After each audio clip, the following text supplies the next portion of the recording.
question shows the mentality of Devi. If we are supposed to ask, we would have asked, what is this universe? Never, what is this wonder-filled universe? She is asking, what is this wonder-filled universe? Means what? She is living with a childlike innocence.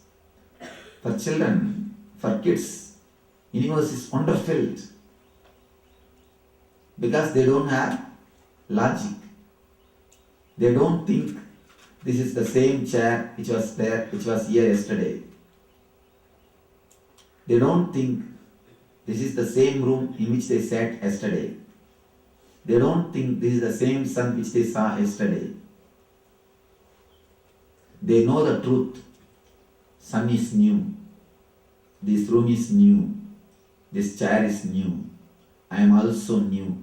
You are also new. Continuously you are changing. Continuously you are getting updated. Continuously you are moving. Continuously the existence is changing. If you trust existence changes and you also change, you can never get settled with your ego, which is rigid mechanism. Only a person who is egoless can trust the universe is changing and you are changing. The person who is established in ego can never understand the universe is changing and you are changing. The man who sells his time will never be able to understand the universe is changing because he will be caught in a routine. Not being caught in a routine is a basic discipline for enlightenment. If you are in a routine, you become so unaware, you stop believing, you stop realizing that existence is changing, your life is changing, and you are also changing. I have seen some government servants working for 30 years in the same office will not even move their table from one place to other place. And they forget that their table can be moved. And they really forget their table can be moved. Even in your house, don't live with the same kind of furniture arrangement. Once in 2-3 months, change it. Once in 2-3 months, create a little bit of chaos. No, you will feel that you are living in a new house. Otherwise, you will become dead. Otherwise, you will become so dead. I have seen people, they will be having 10 rooms. Because of their habit, they wouldn't have gone to the other 8 rooms even for 3-4 months in their own house. You wouldn't have traveled to the end of your extreme of end of your garden for last 2 years. Remember, in your own house, you wouldn't have gone to the corner of your compound wall. Have you been any time? At least for last 2-3 years you wouldn't have gone. You have a track. From car you get down, the track, go to your kitchen or to the bedroom, come back, go to the car. You will live on track. Mind feels comfortable if it has got a definite system. If it has got a definite system. If I would have created a definite system, I'll have thousands and thousands of idiotic disciples. People ask me, Swamiji, why this worship and ritual, all these things, they became so popular, they became very popular, even though they are more difficult, more complicated. They became so popular. But this meditation, just understand this one thing. If I tell somebody, every Purnima, go to Arunachala, do the Giri Pradakshina for 12 months. Oh, you are Arunachala himself, Swami, surely I will do. They go around, they don't miss even a single month. If they miss 1 month, they themselves start again from next month, and unless they finish 12 months, they don't feel satisfied. It takes 4 hours hitting each other and walking, so much of difficulty. Tell them, just sit half an hour and do Mahamantra. Sit half an hour and do Mahamantra. What they say? No time. Very difficult, Swamiji, no time. The rituals, so complicated, so difficult, but they take it and do it. Anything definite can spread. In that they are definite. Even after coming back, nothing would have changed in them. Except a little bit of leg pain. Nothing else would have happened to them. But in Mahamantra, they are not definite. They are not sure. Some personality change may happen. They are not sure of the outcome. It's a risk. Going into meditation is risk. Going around the hillock, they know they will have only little more leg pain, nothing else. They know they are in the safe place.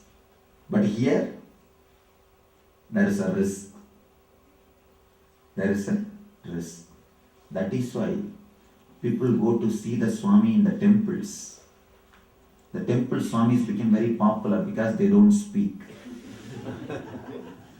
Because they don't change your life. They don't ask you to do something.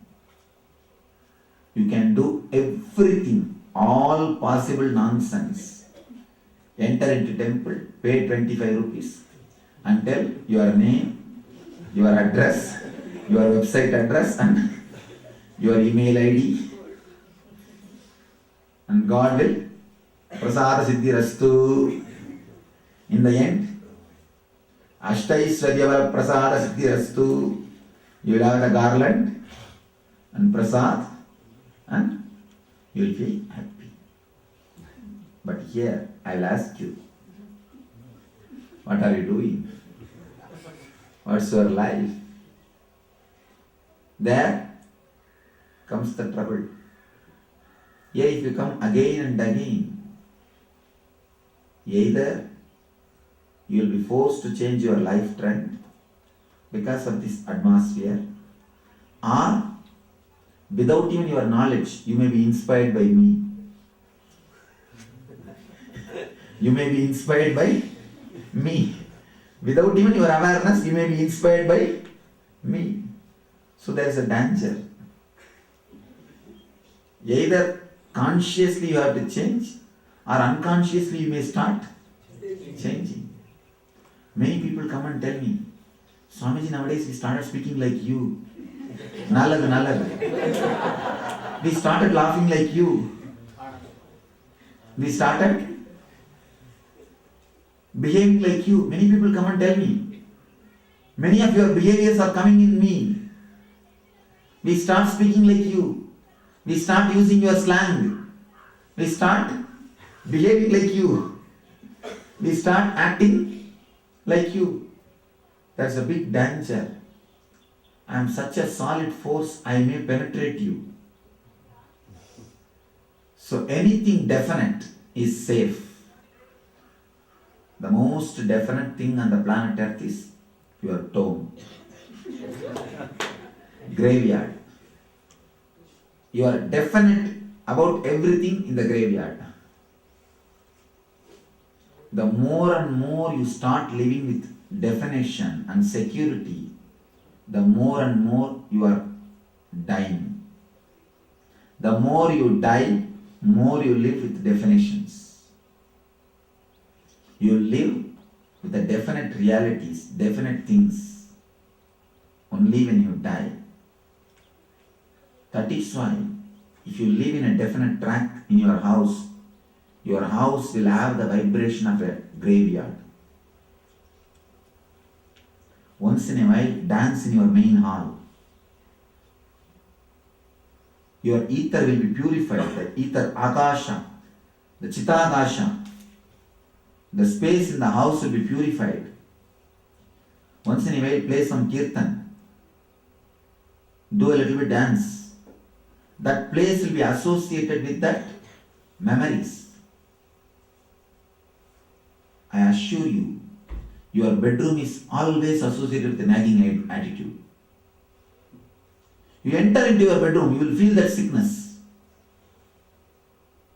You will feel that sickness. Because that is associated with that thoughts. Once in a while, shuffle the whole house. Change it. Have a small outhouse. Go and stay there. Once in a while, change. Shuffle the house. Put this furniture like this. Put that furniture like this. Don't have a clear definite. Just move this idol to that idol to this. So that your mind will not get stuck with a single attitude. And if you fight with somebody sitting on a particular sofa, next time when you sit, consciously or unconsciously, the same mood will happen in you. You do not know. The same mood will happen in you. Have you seen, when you go in a car, driver will be driving, you will be sitting. Suddenly you will say, you will be sitting and thinking something. Suddenly you will say, you will start thinking something else. Suddenly you will behave. I shouldn't think this. Let me think something else. Let me think of something else. Then you will be suddenly shocked the driver is seeing you. You will be just sitting. Suddenly you will say, I should not think this. What is happening in you? You see something on the road which connects, which creates, which awakens some memory which you do not want to cherish. Unconsciously that memory is awakened. For example, you would have seen some furniture hoarding, advertisement of a particular furniture. The same furniture you would have seen in your enemy's house. Immediately the mind unconsciously associates that and the memory goes to your enemy. The moment you start feeling disturbed by him, you think, I shouldn't think this. Then you try to change your thought pattern. If you live with the same things, you will create a track of memory. You will have very less access to your own being. Listen here, your mind and your house is one and the same. Your being and your house is one and the same. If you don't if you don't walk throughout your house, if you don't live with your whole house, be very clear, you are not living with your whole memory. That very clearly proves you are not living with your whole memory. People ask me, how can you have access to so much of information, Swamiji? Mind-boggling. So much of information coming out with so much of quotation from Valdemar to Einstein, Buddha to Gita, Gurdjieff to Gurudwars. So much of information. How could it? First of all, how can you store? Second thing, how are you able to access it?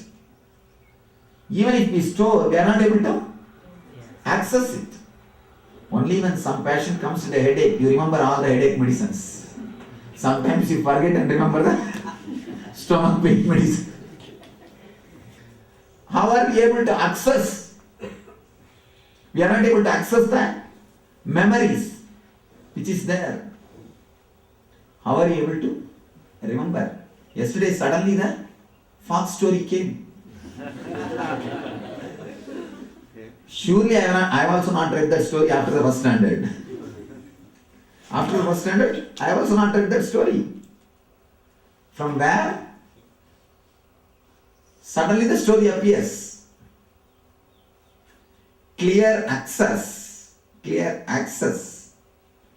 to the memories which is created at the age of 4 and 5. How is this possible? How is this possible? How can this happen? Because I don't live on a particular track. I have no emotional attachment to a particular memory.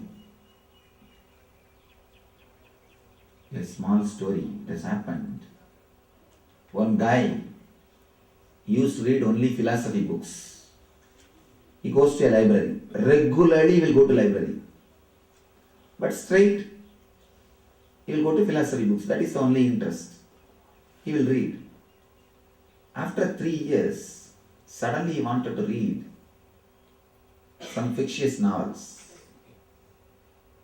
He goes and asks the librarian, I wanted to read some fiction.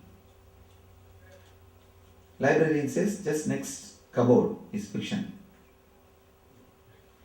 This guy was shocked to understand in that last 3 years, he has not even looked into it. You also are doing the same thing in so many places. Suddenly you see in the corner of your street one big coconut tree is there. It is not that the coconut tree is teleported overnight. Suddenly you see and you think, I have never seen this. How many times you have experienced this? Many times. And even in your own body, suddenly you see a mark sometime. Why to talk about the street? Suddenly in front of a mirror you see there is a black mark which is there inside, which is there in your body. Because the guy is associated emotionally to that portion, to that part of the library. He forgot some other portions also exist. Some other part also exists. You reduce yourself when you choose. You abuse yourself when you choose. You abuse yourself when you choose. You abuse your being when you choose part of your being and reject the other part of your being. You reduce yourself to a man, to a level of man, if you choose some part of your being. Just like this guy, the guy who is emotionally attached to philosophy will not have access to other books, even if they are there in the same library, next row. Same way, if you are emotionally attached to some memories, you will not have easy access to all other memories of your mind, your chitta. If you are emotionally attached to particular memory, you will not have access to all other memories which is there in your system. You are stuck. You are stuck with a fevicol on that cupboard. You will not be able to move to the other cupboards. You don't have a free access. It's like you have a 10 megabyte memory in your laptop. If you keep only the prose or the words, you can keep enormous memory. But if you start storing photographs, the memory will be short. Your emotional memories are photographs. Whenever you are emotionally attached to some memory, the strong, clear, visualized picture will be stored in your memory. Anything which is stored in your system with a full clear visualization occupies more memory space. So naturally, you will not have the memory. You will have the lack of memory. So much of space is occupied just by one photograph.